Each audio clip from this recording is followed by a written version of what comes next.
The white flag is out in Las Vegas.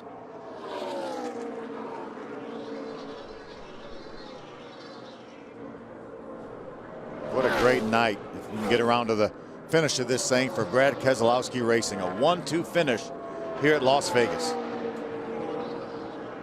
Into turn 3 for Reddick.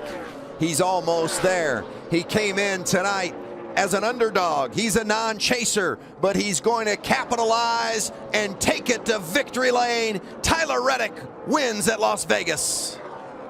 So fitting that in Las Vegas, an underdog would steal the show. Tyler Reddick didn't make the chase, but he cashed in tonight in Vegas with the win. His third career victory. And he is so happy.